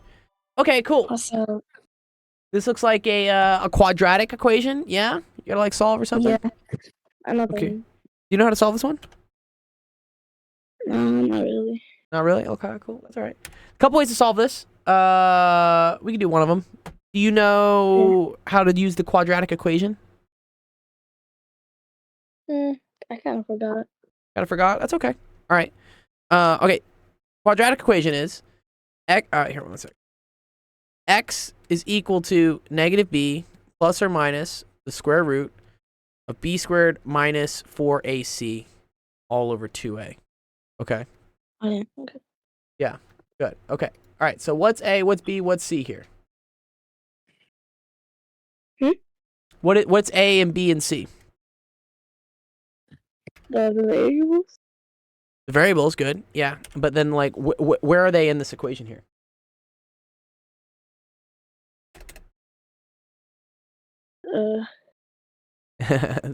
This is what it looks like. So when we have a quadratic equation in what we call standard form, it's going to look like this. It's going to be ax squared plus bx plus c is equal to 0. You see how some of these things line up ish? Yeah, they like kind of line up. Mhm. Okay. Yeah. So if I look at this one, right? What is that a lining up with? What would we say a is equal to? The A. Yeah, what's it equal to? Is it What's in front of the x squared here? 6? 6. Yeah, no, you're right. 6. 6. It's 6, dude. Uh. Okay. What about in front of the x? That's what b is. See how b is in front of the x? What's in front of the x here? Wait, what's in front of it? Uh-huh. 40? What'd you say? 40. Lodi. What's that? No, I said 40. 40. 40. Okay. Well, that's over here. That's the c here. Okay. Oh. But even more important, that's going to be a negative 40. You see how it's plus c here, right? So this means it's plus negative 40. That's how we got minus 40, right? Okay, cool. Oh, okay. C is negative 40. Okay, but what is B? B is X. Okay, B is the thing in front of the X, all right? So it would be plus, right? See how this is plus BX? But this is minus X.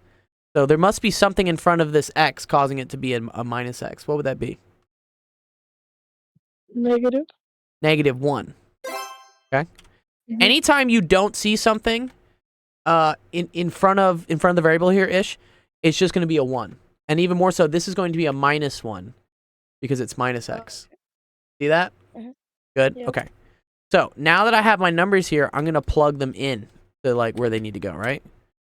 Yep. So this is going to end up equaling negative B, but B is negative 1, so that's minus 1. What's negative 1? Negative 1. Mm-hmm. How could I simplify that? How would I write negative 1? Hold on. It's okay. This is the same thing as negative 1 times negative 1. That's another way to write this.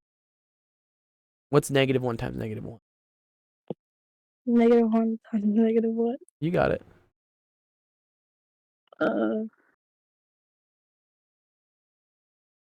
Wait, you said negative 1 Times negative 1 times negative 1.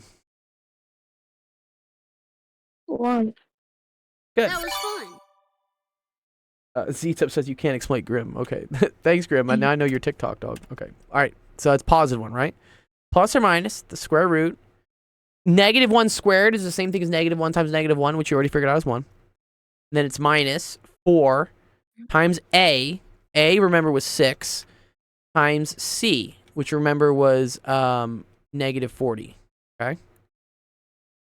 And then this is all over 2A. Okay, so that's going to be 2 times 6.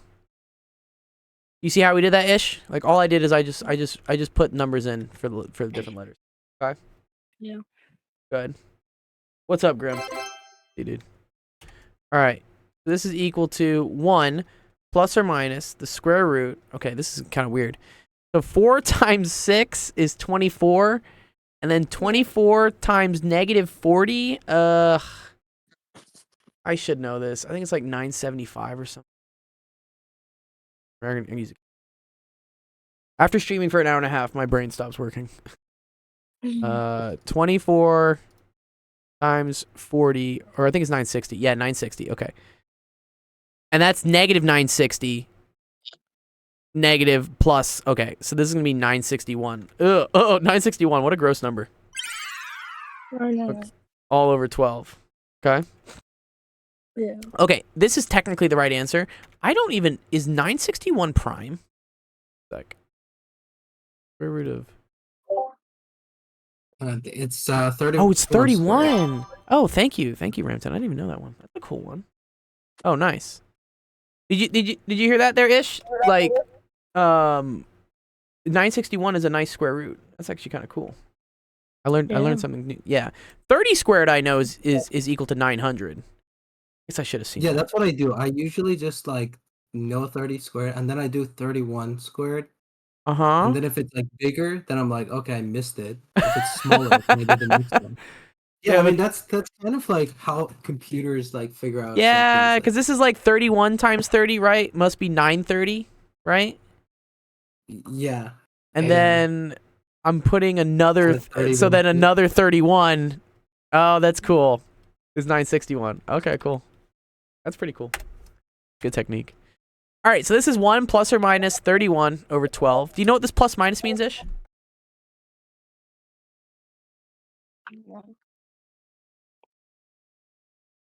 So this means I'm going to do one solution where I add them. So I'm going to have one solution here, Ish, where I do 1 plus 31 over 12. And I'm going to do another solution where I subtract them, which is 1 minus 31 12. Okay? Mhm. That's what plus minus means. All right? This ends up being 32 over 12, which is the same thing as, what is that? Divide by 4, 8 over 3. Cool. And then this is negative 30 over 12. Divide by 6, that's negative 5 over 2. Cool. All right, so these are your two answers. 8/3 and minus 5/2. That make more sense, Ish? Yeah. Good. Yeah. Good concepts there to remember. Pythagorean theorem is a big one, and then all the squares, the negatives and stuff. You're gonna use that a lot in your math classes. So it's important to go through and review it. Good job, Ish. That's a good example of a question because it teaches a lot of concepts. Yeah. But would they show it like later on, or? Yeah. You mean Okay. in your math class? Yeah. Yeah, you will definitely. Did this come from your homework, or did you just Google a question? It's okay if you just Googled a question. No, I came from my homework. This was your homework. Oh wow. Okay. Well, this is how you do it on your homework. Okay. I hope your teacher taught you this. Did they not? No, I was absent. I was absent. I got absent. Yeah. Oh, you're all good. Okay, so here's a cool thing. One sec. Let me. I can. So now in office hours, I can. Let me download. Oh, not save page of the page. We'll call this ish one. So now what I can do is here. I'm gonna give it to you here in this, and I'll tag you. And so there's a picture of what we did. So maybe that can help you out. Okay. Gotta go through it. Thank you. You're welcome, dude. All right, 5:30. We are burning through time. Shifter, what's up, dude? What channel? The Office Hours channel. Office Hours channel. Yeah, come to that one. Office Hours Stage channel. Ugh.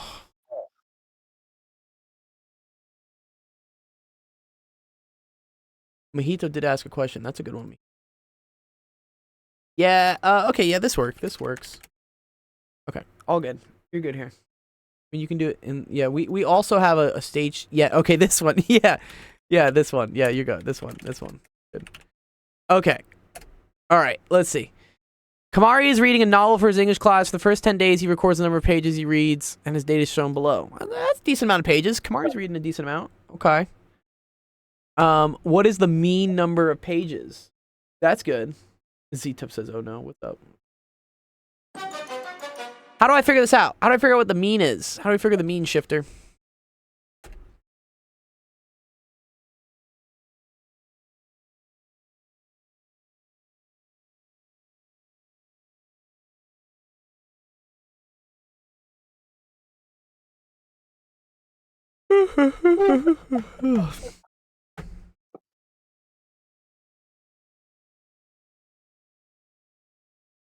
Yes, good. You add up all the numbers and then you divide them. Divide them by what though?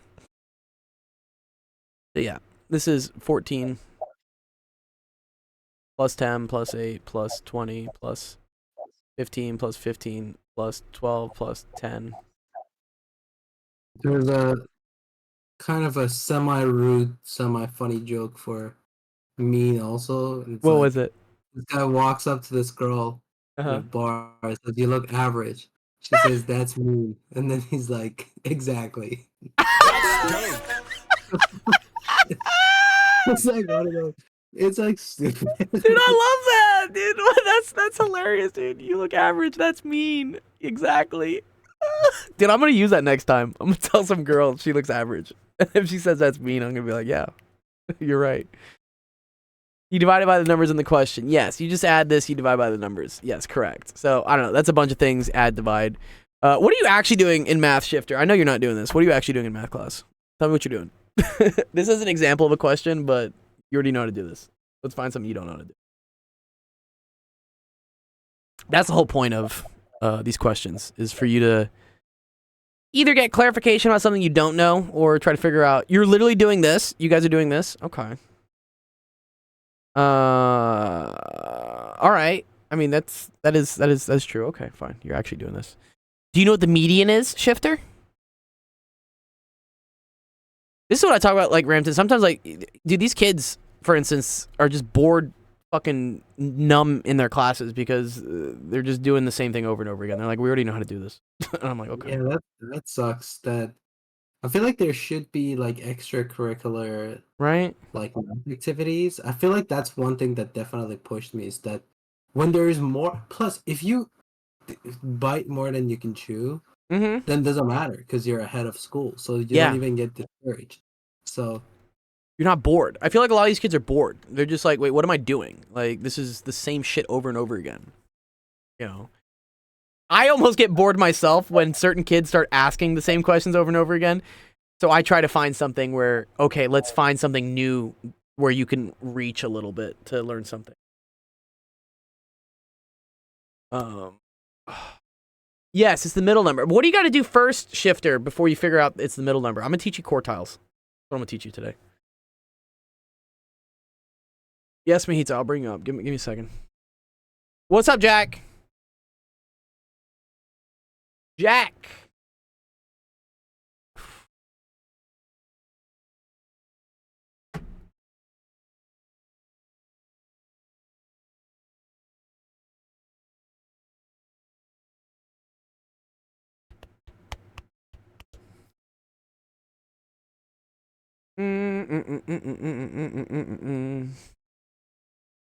I don't think I learned it, but I may have forgot. That's okay. All right, so in order to find the median, what you need to do first here is you need to organize these numbers in ascending order, okay? So we need to order them, okay? So that's going to be 8, 10. Yeah, what's up? Oh, Jack. Jack, what's up, dude? 8, then we got a 10. We got another 10, right? 10, 10. Yeah, right? Then 12. Good. Okay. And then, okay, then there's a 14. Yeah. And then there is, what's up, Jack? How's it going, man? Somebody put something red on my mic and I couldn't talk. Oh, no. Is that your brother? Your brother put something red on your mic? No, like on Discord. Oh, I don't know. Someone muted you? Oh, well, yeah, always just send me a DM. Send me a DM. I can make sure you're not muted.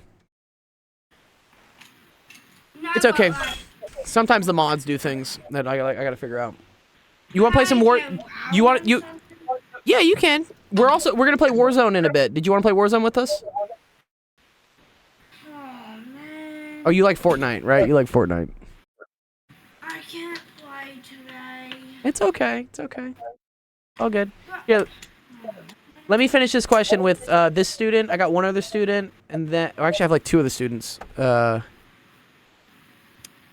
then Shifter says he'll play Warzone. Okay, all right, Shifter, we'll get to it. So here, Jack, let me get through this question real quick, and I'll see if I'm still around. If not, come by Friday, dude. We play Roblox on Fridays.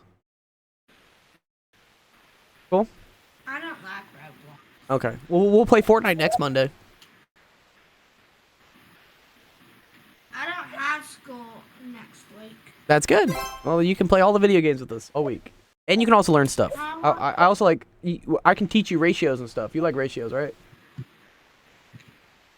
I already know my ratios. Oh, that's good. Yeah. I already know everything in math. You know everything in math. That's dope. That. Everything. Yeah, I guarantee you, there's a little bit more you can learn. I like the confidence. Yeah, Jack is a confident man. I know stuff in 6th grade. I already Uh-huh. have A's. That's good, dude. Nice, dude. Yeah, well, we can always show you like new stuff that you would be learning in 7th grade, so that like you know it before you get into it. Wouldn't that be cool? But I don't want to learn 7th grade. Oh, it's okay. You know, what if you got like some V-Bucks for learning some 7th grade stuff? Oh, I would take some V-Bucks. He says I would take some V-Bucks. See, do you see Ramton? Do you see how this works? They're like, I don't want to learn 7th grade. Oh, but if I gave you an $8 gift card in Fortnite, would you learn it? And they're like, oh yeah, I would.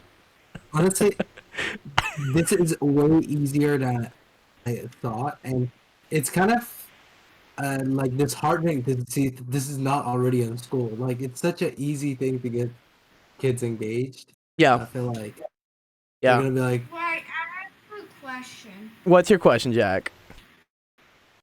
Anybody want to play Fortnite with me? Yeah, so well, let's see. Let me finish these questions, and then I gotta play at least one more Warzone game with Shifter, and then I can ping you if we want to play some Fortnite. Cool? Today? Yeah, today. We might play some today. Yeah, I gotta get through these questions though first. Let's go! Let's go. That's dope. Okay, let me finish this question, Jack. I'll talk to you a bit. Okay, I'm gonna move you to the audience real quick. Okay, I'll mute myself. All right, you just don't mute have yourself. to put- I appreciate that, Jack. You're You good. don't have to put that red thing on my I'm not gonna put the red thing on it. You know what to do. You're good. All right. All right, Shifter. So if we gotta find the middle number here, the median, what you end up doing is you go like from the left in this direction, and then you go from the right this direction. So I'm gonna go cross, cross, cross, cross, cross, cross, cross, cross. Median is gonna be 14. Okay. This is another cool number. They end up calling this also, I believe, Q2. This is the second quartile. Is what we call it. Okay. Have you ever seen like Q1, Q2, Q3, Q4? Or like the top 25, top 50, top 75, like whatever percentiles? That's where this all comes from. If you want to find Q1, I forget if you start here, if you start here. I think you start here. I think this is 0. So it's like cross, cross, cross, cross. Okay, cool. Q1 is equal to 10. Then here it's and then okay, so Q3 is equal to 17.5. I believe that's how that works. I always forget if it's like off by 1 or whatnot, but something like that. Good job, Shifter.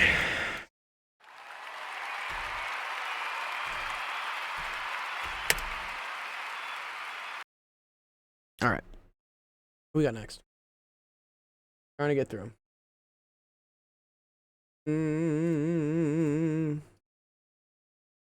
Oh, okay. Little triangle questioner here.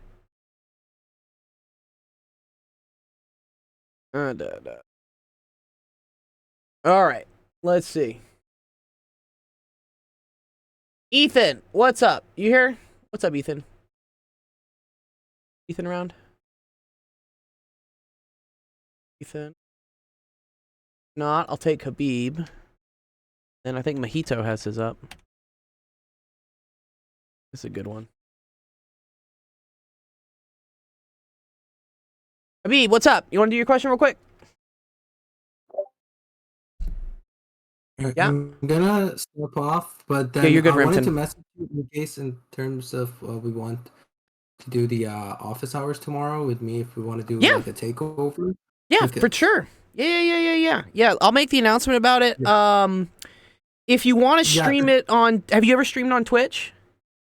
No, that's the thing is like I want to like figure some stuff out. Like maybe we'll do like a last minute thing like tomorrow morning or tomorrow after like noon. Because I want to make sure like I can figure out the stuff tonight or something. Okay. And then if I can, then You can also just I do it. You can do it on. So it's no pressure, right, for you to just do it on Discord. That's like super easy. Yeah, that could work. Also, You can create a stage and whatnot. But if for instance, if you get some sort of like OBS thing up and running, message me in the morning and whatnot, and I can give you my stream key. And then the stream key should allow you to then use my stream to go through it, to post. Okay, that sounds good. And then another But thing that I also had. Yeah, that's it. Another idea that I had, I was thinking because you said stream 2 hour like office 2 hour. Yeah. Instead of office hour. I was thinking that we could also do some split ups, like in case you wanted to. Like you don't have to want to do 2 hours in a row. That's true.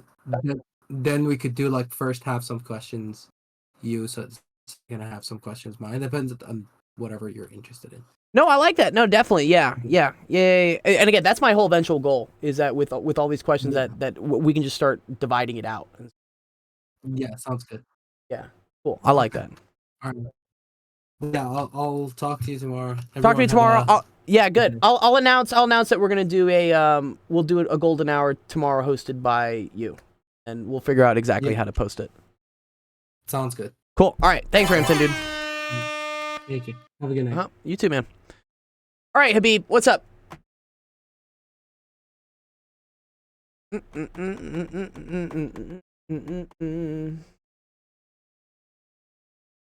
don't know how to solve. Okay, that's all right. Says f of x is equal to 2x squared plus 4 for all real numbers x. Which of the following is equal to f of 3 plus f of 5? Okay. Oh, whoopsies. Okay. I zoomed way out.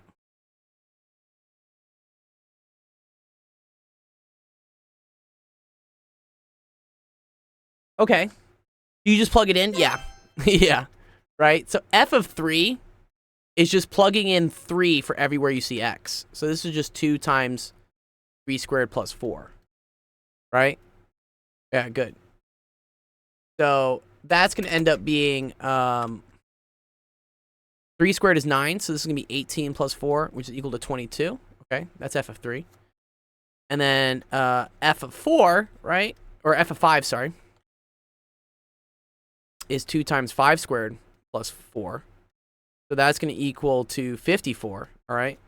So then adding those together, right, we get f of 3 plus f of 5 is equal to 76. Good, very good. So I need to know which one of these is 76. All right. I'm just going to randomly guess and say it's this one. So let's check. So f of 6, right, is equal to 2 times 6 squared plus 4. 6 squared is 36, so we got 2 times 36 plus 4.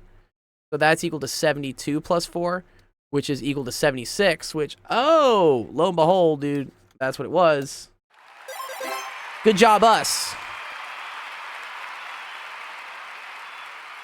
Gold big brain, yeah. No, I guess the right one. I'm trying to think, is there a way to know that, like, just right off the bat? I wonder. So, yeah. Yeah, no, it's just that. Yeah, I don't know if there's a way to do it. Yeah, just the way we did is okay. I was trying to see if there's a more empirical way to do it. All good. Nice. Good job, Habib. Habib getting those questions. Dude, you're getting closer, dude. You're getting closer to the next tier. Look at you. 51. Wow. What's up, Hikaru? What's up, Ethan? Let's do your question. I'm getting really tired. 10 away. Yeah, nice. Habib. Love it. Okay. Sorry, I'm just to do a voice chat, but I think I. What were you gonna say? I wanted to do a voice chat, but instead I'll do a mic one instead. What's a mic one? I mean, like, I wanted to do a voice chat to answer the question, but I changed my mind and did a mic. Okay. All right, okay. All right. In triangle PQR. Here, let me say hi. Mahito, what's up, dude? We're doing your question next. What's up? I invited you to speak. All right. In triangle PQR, S is a point on QR such that QS is equal to SP, which is equal to PR. Okay. And QPS is equal to 20 degrees. What is the size of angle PRS? Okay. Here's the important thing here, Ethan. Angle PRS, which angle is that?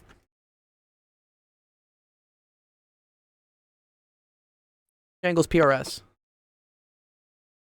It's the one on the right side. Oh, yeah. Good. Yes, this is angle PRS. Okay, it's this one. Okay.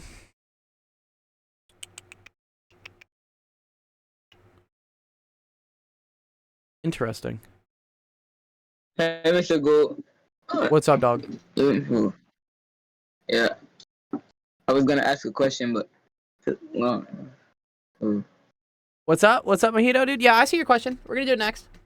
I have to do them in like the order they get posted. Yours is next up. I like that you wrote something. Here, I'll paste it in while I try to figure this. Dun, dun, dun, dun, dun, dun, dun. Almost up to 2 hours on today's stream. Wow. Lots of questions today.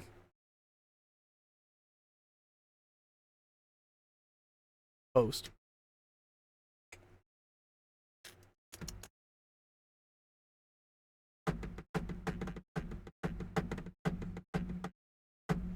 There it is. Did you handwrite this? This is pretty fun. This is a physics question almost. Oh, I like that. That's a good question, Mahito. Was this a question? Yeah. Say it again, Mahito. Was this in your math class? You had to do this one? Yeah. My teacher gave me that question. Okay.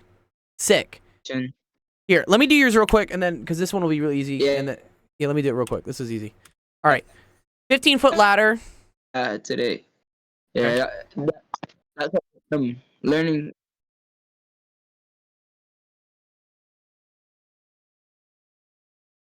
Leans up against a building on the foot. The foot of the ladder is 5 feet from the base. This is a good one. Okay. Okay, let's see. All right, so if this, for instance, if this is the wall, right? This is the floor. And we know that the ladder has a length of 15 feet, Mahito, right?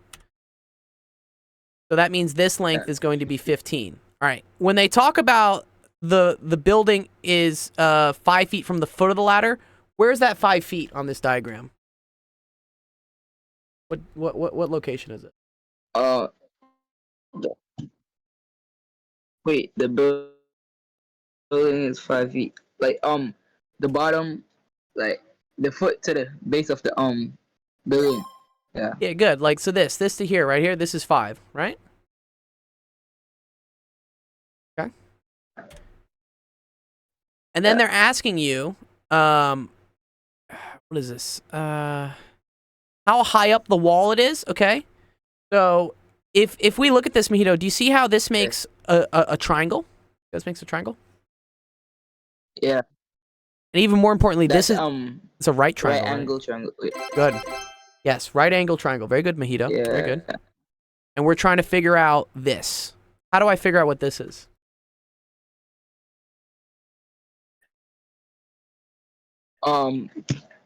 Square the 15 and the 5, I think, and then add it and square it. Yeah, good. Add it and square divide, it. Times the 15. Yeah, times the 15 times 15 and the 5 times 5. Add it. I square. Square root it. Yeah. Here. So here, I'm gonna show you where this is all coming from, Mahito. So this is the Pythagorean theorem, where we're gonna say this is A, this is B, and this is C. You know that a squared plus b squared is equal to c squared. You've seen this before, Mojito, right? Yeah. Okay. So a is my 5, so I'm going to say 5 squared plus b squared. I don't know what b is yet, right? That's the missing thing. And then this is going to equal to c squared. C is always the longest angle, which in this case is 15. Sorry, longest side, but it's opposite the 90 degree, okay? So then, yeah, you're right. We're going to square this. This is 25 plus b squared is equal to 15 squared is, I think that's 225. I have a question. Yeah, What's up, so- Jack? What's your question, Jack? Wait. What are y'all doing? We're doing math. We're doing the Pythagorean theorem, dude. Pythagorean theorem. What is that? It's something that relates the sides of triangles. How we can figure out, like, if you put a ladder up against a wall, Jack, you can figure out how high up the wall the ladder goes. How do we do that? That's what we're doing here. We're doing the Pythagorean theorem. Okay. So this side squared plus this side squared must equal this side squared. Okay, good. Does this make sense so far here, Mojito? Is You this gotta- correct? Yeah, but you gotta minus the 25. Wait, yeah, minus 25 from the 25. Good. Then I have b squared is equal to 200. Yeah, What do I do next? yeah, that's correct. Wait, you square 200, I think. Square root. Find the Square root. of 200. Very good. Very, very good. Square roots is how we get rid of squares, okay? So b is equal to the square root of 200, which, you know, we can use a calculator for this to get a nicer number. Let's get a nicer number with a calculator. So square root of 200, and that's going to give us 14.14 feet. See that? 14. Yeah. Oh, yeah. Nice job, Yeah, Mojito. That's a very well, good question. Yeah, I'm in the same form as Ethan, but he's like his class is like higher, like doing like they're ahead of us in math. So Okay. Yeah. Well, that's cool. Yeah, you guys are doing very similar things. That's cool that you know Ethan. Ethan's a really cool guy. He's been around in our server for a very long time. he's in my He's in your school? Awesome, man. Well, I hope this helps you. And you know, you got very good job asking a question, because now you can get whatever gift card you want, because you have 10 and you asked a question in the stream. Cool. Yeah, I get a PlayStation. Awesome. Yes. Yeah, you can get a PlayStation. Just DM me that you want it. Make sure you buy it in. There's a channel called the Prize Room that Ethan can show you how it works. And if you buy it, I'll send it to you later tonight. Okay. I have a question. Oh, one sec, Jack. You're very welcome, Mojito. All right, Jack. What's your question, dude? Oh my. Oh my God. Um, What's up? No, you can do that question. All right, let me do this one real quick. Yeah, you're good. You're good. Okay. Let me figure out here. Oh, you know, this is pretty cool. This is pretty cool. There's a cool property here, Ethan. Do you know about this one? Actually, pretty cool. All the sides are the same. Yeah, all the sides are the same.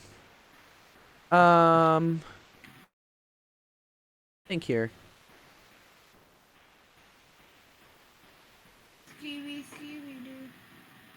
I think because, okay, do you see how like these sides are opposite? Man, I gotta remember how this works. These are isosceles triangles, right? Okay. Because this side is the same as this side, that means this is also 20 degrees. Do you know what an isosceles triangle is? Do you remember that? Yeah, isosceles means that two sides are the same. It's an isosceles. Yeah. Okay, but because this one is an isosceles, right? That means also that these angles are the same. Looks like kind of like an angry guy. Like, anyways. So this one must be 20, right? And then, can I figure out what this angle will be then, Ethan? No. Well, I know this is a triangle. What's the total angle in a triangle? Right, it's 90 degrees.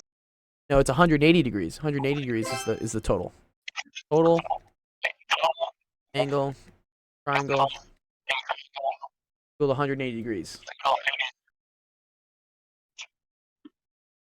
Okay. Alright. So if I know this one is 20 and I know this one is 20, how much is this one? 140. Good. In 40 degrees. Okay. All right, we're getting closer. So if I know this is 140 degrees, can I then figure out how much this one is? Yeah. What is it going to be? Isn't it the same thing like 140 degrees? No, no, no, no. You see how this is all part of a line? What's the total angle in a line? Wait, is this a straight line? It is a straight line. Yeah, this makes a straight line. Well, I think that's a 360, right? No, no, no, no, no. Straight line is 180. Again. Mm-hmm. Total in a straight line is also 180. So what does that tell you this is? Alright. So that means that other side is 40. This is 40, right? And then remember, this is now another isosceles triangle. You see how this side is the same as this side? What does that tell you about this angle and this angle? That means that both the angles are the same as well, right? Good, so what is this angle? The angle is also 40 degrees. Good. Nice. Oh my god. Oh, simple. Oh, it wasn't that simple, honestly. That was kind of a tricky one, man. Tricky.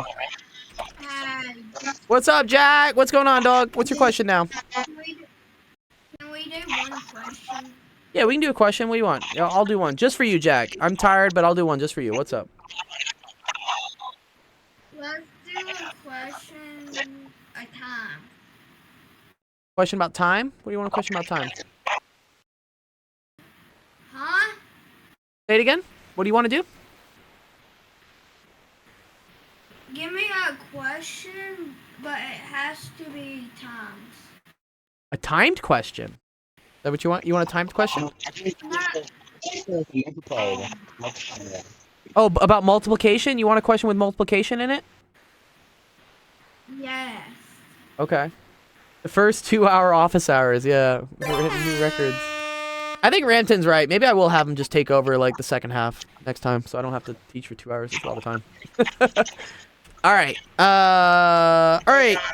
Let's do a little review here, Jack. Let's say I have 3/4 times 2/7. How would I do that? Wait, hold up. So on the top that would be 6, and on the bottom that would be 28. Very good. Okay, and then how do I simplify this? Do you know how to simplify this? Yes, hold up. Hold up.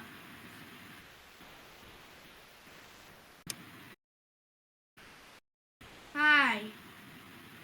Got it. Something went happen. Uh-huh. It can't go into it. Yeah. 6 can't go into 28, but is there a number that can go into both of these things? What number can go into 6 but can also go into 28? What number can go in? 3. Can 3 go into 28? Wait, 3, 6, 9, 12, 15, 18, 21, 24.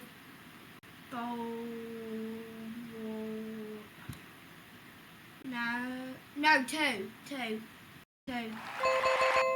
Good, okay. And after that, you would put 2 on top. And would you put 2 on top and No. on the bottom, You're going to divide the top by 2, and you're going to divide the bottom by 2.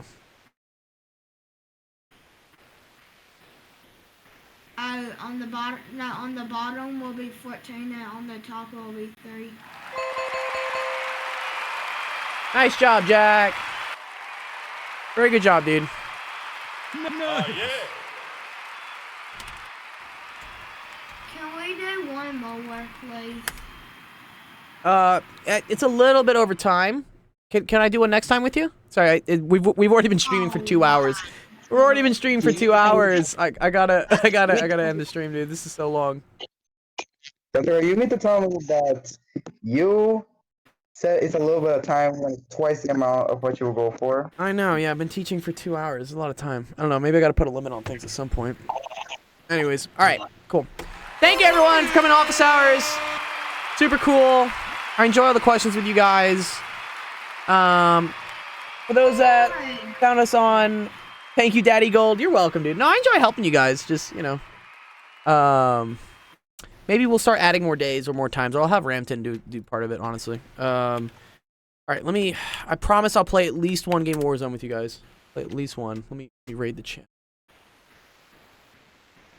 One sec. Wait, nothing. But what, Jack? Jack, what's up, Jack? What's up, Jack? I thought you said after one game you were gonna play Fortnite. If someone switches the game, I might play Fortnite. Let me see. Maybe I will. Maybe this Warzone game will go really quickly, and I'll play a Fortnite game with you guys too. Let me. Somebody, please. Yeah. Bruh, Ethan likes to play. Warzone. Ethan likes to play Fortnite. He's very good at Fortnite. Who's Ethan? He's you know Ethan. He's in our stream. He's Extreme Water. Extreme Water is him on Fortnite. Ask him can we play. Here we go. All right, cool. All right, thanks. Okay, I won't be streaming on Friday because I'm gonna be at my sister's law school graduation. But tomorrow we will still have the golden hour. Ramton's gonna take over. I'll let you know if it's gonna be on Twitch. It'll definitely be on Discord. But if you guys want to still hang out, play some video games with us, come on by to Actual Gaming. If you're on the Twitch, you'll get transferred right now. Rating. If you're on TikTok, good seeing you guys. I will see you guys later. Let me end that one. Will Valentine host the thing? Hey Ethan. And Yeah. this Prism. Ethan. You want to play Fortnite? I mean, this is kind of color something. Here we What? go. I'm just coloring. I'm just trying to do a special. So I'm going to special stuff. You get any views even on like YouTube's? YouTube even like I don't even know if YouTube Live's even honestly worth it. Like I do stuff on YouTube Live and then like Warzone is trash. Oh yeah, it's not the best. You know, it could be a better game. I agree. They could have made it better.